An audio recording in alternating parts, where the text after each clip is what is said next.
companies, and I'm here today to talk about legal policy around the world, what we're seeing. So I'm going to start off with Baiba. Baiba, tell me a little bit about yourself. Hi to everybody. Yeah, my name is Baiba Broka, and I'm a legal advisor for some of the DeFi projects from TDeFi and also LeoPay. And I've been in industry actively last 2 years, but my first appearance was 2014 when I participated in international scientific conference talking about, digital currency and consumer protection. And I'm representing also international intergovernmental organization UNIDROIT. It's Institute for Unification of the Private Law. And so currently we're working on an international guidance document, digital assets and private law. And this is like my experience. Thanks. Thank you so much. Over to you, Michelle. Great. Fantastic. Thank you so much. Hi, everyone. I hope you're having a fantastic time. Yes, I can see the smiles, so that's great. My name is Michelle Chivunga, and I'm the CEO of Global Policy House, which is a fintech blockchain company in the UK. We really focus on a lot on the emerging markets. I also advise a number of governments. I'm working with the government of Bermuda and also with the African Union, which represents the 55 member states in Africa. Really great to be here. Thank you. Welcome. Hello. Thank you. So I'm Sathvik Vishwanath. I am from one of the most regulated countries in the world, India. And I'm here to express my views about how a regulated country like India would be looking at the policies and adoption of cryptocurrencies and blockchain. Thank you.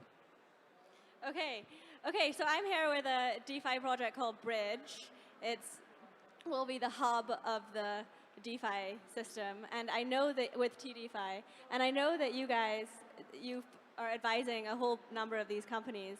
What are some of the challenges that you're seeing? I think, I'm very proud that I can be part of some of these great ideas in what these people in TDeFi are having, like DeFi 11 and Mass DeFi and Goldfinger. So I've been working with a couple of those projects, and each of the project is unique. But at the same time, each of the project needs a proper legal advice from the very beginning. So, and what I think it's also about choosing the right jurisdiction, to choosing the right jurisdiction where to work, how to address users, how to build a trust. Because I think what is the most important for DeFi entering this ecosystem and being still in some kind of competitive situation with, if you talk about decentralized finance and centralized finance, it's all about how to build trust for users, that users come and trust us. And it's all about compliance. It's all about legal regulations, how transparent we are, how fairly we can present our values and the way we would like to address and serve our users. And that's why I think all these challenges to finding right legal regulation regime, jurisdiction, and set up all the rules, I think this is really challenging for each of the projects. Okay. Michelle, so I know that you do a lot of work in Africa. Africa is a really great ecosystem for crypto, and it's super needed. What are some interesting things that you're seeing? What countries in Africa are embracing it the most in terms of what interesting projects are you seeing over there? Yeah, no, thank you, Lily. I mean, Africa is, we have a lot of exciting things happening right now in Africa. Certainly just, to give you guys a little bit of context, obviously we always refer to Africa, but Africa has 55 countries, all very, very unique and all have, immense opportunities, especially in terms of blockchain and crypto. So we're seeing really kind of this big push, in places like Kenya, in places like Nigeria, where a lot of the ecosystem is starting to engage within the blockchain ecosystem, which is quite exciting. And then, of course, in Africa, we've also had this big policy shift around the Continental Free Trade Area. And now the Continental Free Trade Area is really this umbrella policy framework that's going to help to spur growth and innovation and also help to kind of just generate extra engagement with the world, especially around trade, which is really, really exciting. And as part of that big umbrella, you have a lot of the blockchain companies and the fintechs, trying to play a very big part. in terms of driving adoption. I mean, I'll give you one statistic, right? I think between June 2020 and July 2021, Nigeria alone and across Africa, actually, we had something like 105 billion transactions, blockchain and crypto transactions. So you can see the growth. And actually in Africa, I see that's where you're going to have a lot of the adoption.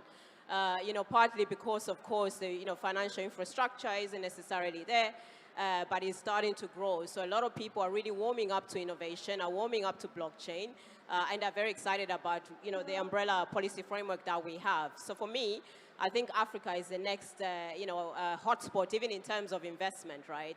So there's a lot happening. If you are interested in Africa and you want to discover what's happening in Africa, feel free to contact me. Okay, so over to you. What are you seeing in your part of the world in terms of regulation? Sure. So while, for example, a country like US, which have different states and they have different regulations, but even though when it comes to a country like India, where generally these kind of regulations apply the same for the entire country, what still diversifies every state is the communication skills itself, right? So every state speaks a different official language. So that and most of them don't know, good amount of them at least from the tier 2 and tier 3 cities do not know English or Hindi, which are mostly used in comparatively metro cities. And we being UnoCoin, which is a cryptocurrency and Bitcoin exchange since 2013, we as a company have seen the length, width, and the depth of what the regulations, how far the regulators will go to figure out like various things. So it is kind of continues to be gray in most of the things. But on the other side, the industry needs to thrive before the regulators will kind of come up with some kind of guidelines for us. So without the industry, the regulations will never come out. So that makes us, the industry, keep growing, keep going strong. We also did fight against the central bank, which is Reserve Bank of India, for one of the notices they had given when we almost had zero business for about 2 years, right? So those things have made us continue to grow strong. Yeah. Thank you so much. So interesting. I wanted to add one challenge, and I think this one of the biggest challenge for our ecosystem is fragmented legal regulation. And I maybe refer to European Union, for example. So now everybody knows Lithuania, Estonia is one of the countries where we think it's a more welcoming jurisdiction to come and set up like crypto and blockchain related companies. But at the same time, yes, you can establish exchange, you can get license in Estonia, for example, to operate a crypto exchange. But at the same time, if you cross the street and it's a legally established company, if you cross the street and want to open bank account, it's impossible. And I think this is, this synchronization between industries and sometimes even mandatory is very, I think, probably you cannot hear. Can you hear me? Hello? Yes. Okay. Hello. Yeah. I think this is one of the challenge, and I'm really looking forward to a European Commission initiative about regulation for the blockchain and digital asset industry when it will be, but we are requesting, sending our advices that it will be mandatory. Once you legally established company, have license, it's a legal obligation to have in a bank account also. Right. That's what I'm saying. This small lack of synchronization between different legal regulations. Of course. So Michelle talked about Kenya. Kenya is a very interesting jurisdiction. I'm from Barbados. Bridge is registered in Barbados. Barbados is a very friendly jurisdiction for these kind of things. The Caribbean in general is famous for being friendly for financial companies. We have the BVI, we have Cayman, we have Bermuda, we have Barbados. But interestingly, Kenya and Barbados have a double regulatory sandbox. So if you're regulated in Barbados, also regulated in Kenya, and vice versa. So it's a really great ecosystem testing beta ground for these fintech companies. So I had a question for Baiba. Baiba, you're in the Europe. What jurisdiction in Europe would you, if you could only choose one, why would you choose that particular jurisdiction? Which one and why? In general, I would say Liechtenstein, yeah, if from the European Union, and also Switzerland, because then you can fulfill these both steps which are needed. You can legally establish company and get license, and you have chance to open a bank account. Right. In my experience. Right. Okay. Yeah. Okay. And Michelle, you spoke about CBDCs. Tell us what you're doing in Africa and Bermuda. Tell us how it's going. No, thanks, Lily. I think CBDC is probably one of the hot topics of the day, right? It's very, very exciting. I mean, we're working and, operating with a number of central banks around the world, actually, and not necessarily just Africa, where we're actually starting to do a lot of work around, first and foremost, evaluating whether CBDC actually fits certain markets or not. I always am quite clear around the CBDC element that, you do have to do quite a lot of work and research and do your homework before you jump in and introduce the CBDC. And again, it's not a case of, I've heard a lot of people saying, oh, it's the answer or the silver bullet to financial inclusion, and that really has to be contextualized a little bit, right? And we can't just jump into conclusion, but I think digital currency is a new wave of innovation that even the central banks themselves are starting to pay attention. So because of the monetary shift, because of the digitalization as a whole and the shift in digitalization, we're seeing innovation around central bank digital currency, and I think you're going to see quite a few central banks around the world really starting to introduce CBDCs, yes. But one warning I have is actually we do need to be quite careful in terms of how we look at interoperability, especially if we know we're all going to go off and introduce individual CBDCs, and then we're not able to kind of cooperate because we have not tackled the issue around interoperability. We haven't tackled the issue around privacy, the usage of data, very, very important. And at the end of the day, CBDC is actually about the people. Let's not forget that. So it's not about having the fanciest technology application, right? We have to think about, actually, is this something that the people will engage with? Do the people trust the central banks, right? Do they trust your central banks? Have you got a relationship with the community? So very, very important that before we jump into the hype around CBDC, that we do a lot of work in actually understanding what's the role of digital currency. And how does it sit with other assets, other digital assets that we have coming, like stablecoins? What's going to happen around stablecoins? How are we going to regulate? What about governance? So for me, around CBDC, there's still a lot of unanswered questions. And I do say to a lot of central banks, many I do have conversations with directly, that they have to approach this very, very carefully and not try and use this as a weapon in any way, which is really, really important. Yeah, so interesting. And over in India, I know that we've seen some serious challenges, but at the same time, we have so many projects here from India, so many incredible projects. What are you seeing as some major challenges for DeFi in particular, operating out of India? Yeah, I think the major challenge in a country like India is the time it takes for the government or regulators to move to do something, right? So the procedure in a country like India goes like, okay, first the industry has to develop to some extent, some issues have to come up, only then there is like something to learn about what can go wrong, right? So that is like the first step, and then there will be some kind of committees being formed by the government, and then they submit a report, then it will go for the review for the people, and then there will be voting at the lower and upper house of the parliament, and then eventually it will become like a draft bill and it will become the law. So for this kind of process to happen, it's like about 18 months to 2 years minimum. And at the speed at which the cryptocurrency industry and the blockchain industry is moving, this kind of time is a very, very long time, right? So today we are seeing something new.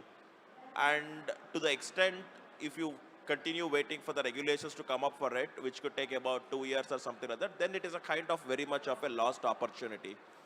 So our requirement is more in terms of we need a regulator who works like a startup, where as soon as something comes up, instantly they take it as priority, figuring out, okay, this is good for the country, this is bad for the country, we don't want to do this. Under these kinds of permission, we'll be able to do this, and come up with some kind of at least draft notices or regulations or some kind of pointers, and then give us some time for the industry to continue developing on that particular product. And on the other side, these people come up with final law, whatever it is, and it can just go forward. And this is, it's very understandable for a country like India, it's super tough. So it's kind of, struck situation, I would say. But however, we will have to continue with comparatively reduced speed with the, if we have to compare with the developed countries. But eventually, what's good thing with India is once these things gets cleared up, even though we come late for the party, we will rock it. Yeah. Okay, Bhavya, so we're here in Dubai, incredible Dubai. Tell us about what are you doing here in terms of legal, what's the legal framework here like? Why is it so attractive for all of these businesses to come and set up here? You mean in UAE? Yeah. I think it's part of the, I think everybody who moved the business and activities here in Dubai within the last 2 years and 1.5 years, partly it's because of very strict lockdowns and pandemic in Europe and other countries. Right. And I think that here the space was open, and also because of very open and fruitful, open environment of the government attitude towards supporting all smart, good ideas in fintech, including blockchain industry as well. As we see right now, so we have some of the free zones which are really welcoming blockchain industry to come and set up businesses and companies here. Also, if you look back to ADGM, it already has experience on licensing investment funds in crypto and others. So there's already experience. I think secondly, there is a very supportive and welcoming attitude from the government side. And it's a very dynamic culture itself here in Dubai, very friendly, multicultural, and I think, you know, it's a really like a gateway. So, and I think these all pluses coming together, as we see, there is already, it's a family, it's an ecosystem, it's a family, because we have so many of these events, and most of the people we already know personally, and we are sharing our experiences and learning by doing, you know, because it is still industry in development. So I think it makes it very, very appropriate to be here. Yeah, I feel it. I feel it.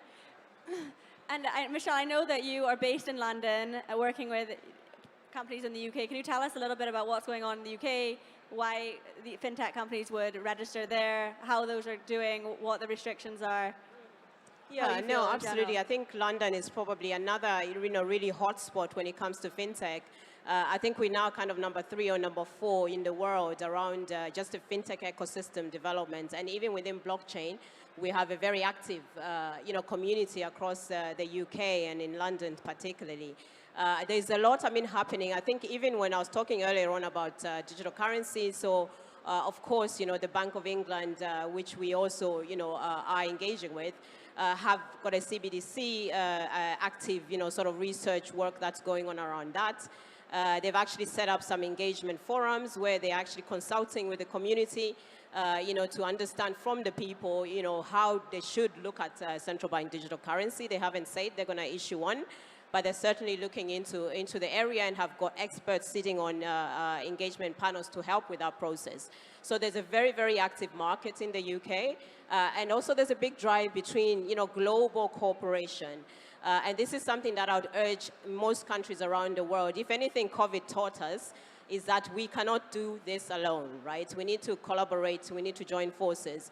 And I think the UK is starting to be that kind of, almost kind of enabler for connections to happen, be it blockchain activity, be it fintech, and certainly, the UK and Africa, where I operate a lot, we are bridging that and making sure that there's engagement between the UK and Africa and African countries. Even in terms of investment, the UK is very much pumping quite a lot of money into fintech. The government itself, our Chancellor, Mr. Rishi, has been very active and very supportive of the blockchain industry. So I do also urge governments and central banks around the world to work with the ecosystem, to work with the community, because that is how you're going to scale and make sure that the solutions that you do have, or the startups or companies that you have in your market, are going to be able to grow. They need the investment, but they also need that regulatory clarity, from the countries. So a lot's happening on the UK side. For sure. Just one more question for you. With CBDCs, one more question. So we see that in developing countries, CBDCs are so attractive because these developing countries really heavily rely on intermediary banking relationships, which, cause them to be afraid of their own shadow, right? Because if they get cut off from USD or, they've really, their economies collapse. So are you seeing anything in Africa in terms of, like you said, there's so many countries in Africa. Is there a solution where they're working together so they're trading between one another so they don't have to transfer into US dollars in order to do trade? And who do you think will be the first to come to market? Because we've been talking about CBDCs for so long. Yes. No, it's a great question, Lilia. There's a lot happening, I think, on the African front. So in Africa, it isn't just a case of looking at CBDC per se. We are actually looking to see whether we can have a single currency, right, across Africa. And for me, that's a very important discussion that's going on at the moment, because a single currency, could counter some of the challenges around CBDC, right? And also, we always have the problems around currency and forex, right? Of course. And similarly in the Caribbean, we have this.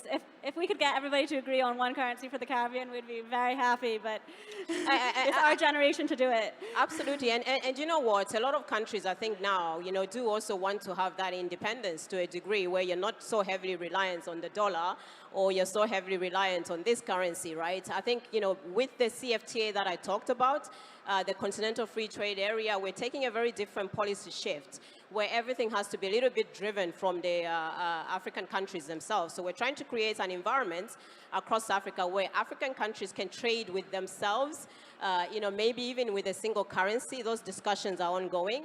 And also, make sure that we can boost intra-regional trade within Africa, but also enable cross-border trade with other parts of the world. What we want is to create an equal level playing field for African countries, and we want that balance, right, to be able to trade, not necessarily look at aid, but to be able to trade at equal level playing field and generate GDP across African countries, operating, be it cross-border with other countries or, within Africa. But the main sort of opportunity is actually to trade, to boost intra-African trade, so Africa trading with itself, and then also enable cross-border trade with other countries. Now, CBDC, especially in terms of payments and settlements, is an important discussion, right? Currencies and liquidity flows is very, very important, because to be able to do that trade, to be able to engage, we need to have that liquidity flowing.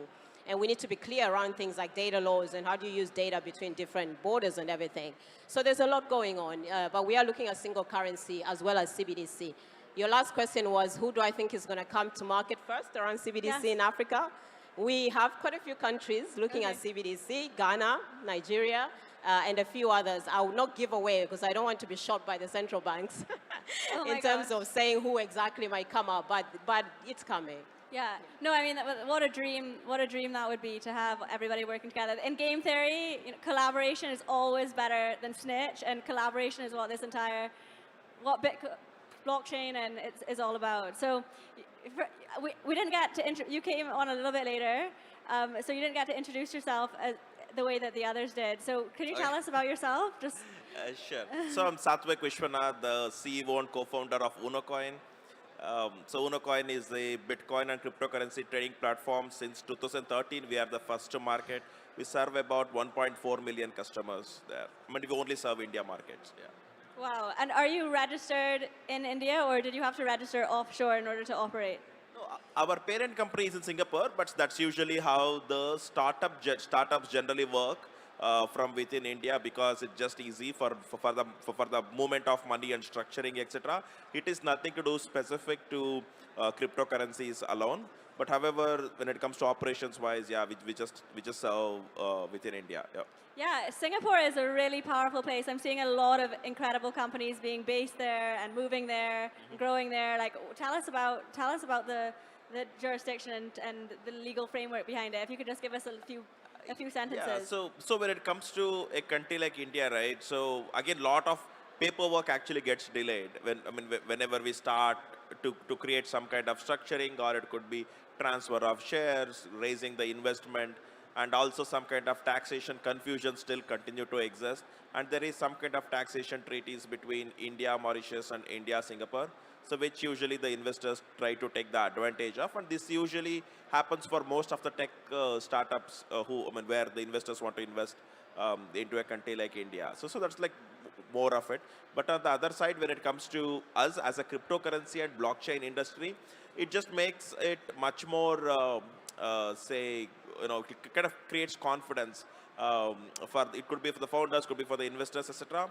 Because, okay, I mean, on one side you are serving India, but if there is some kind of restrictions or temporary restrictions that happens there, then the ability for the company to expand its wings using the same technology into other jurisdictions will be much more easier if the parent entity from where everything gets controlled is kind of outside India.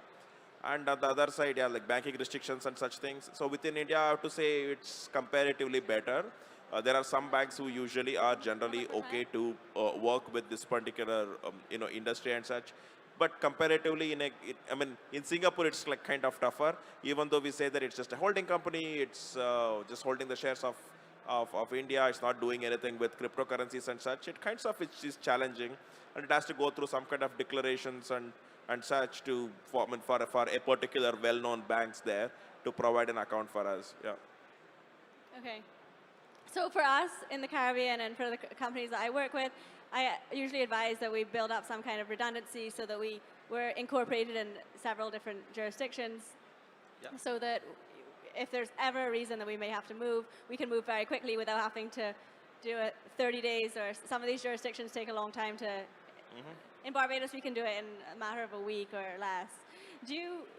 Baiba, do you see that as well? Do you build up, what do you think about redundancy in terms of registering your companies? Redundancy in terms of insurance for regulatory reasons? You mean suggesting where to choose a jurisdiction? So like, would you register an association in Switzerland and also in Liechtenstein, just in case they had to move very quickly, So it's very for me as a lawyer, always the most challenging and interesting question when I try to understand what kind of project, what kind of markets the project will enter. So it's always the part of the creativity, to sit and figure it out which will be the most appropriate jurisdiction.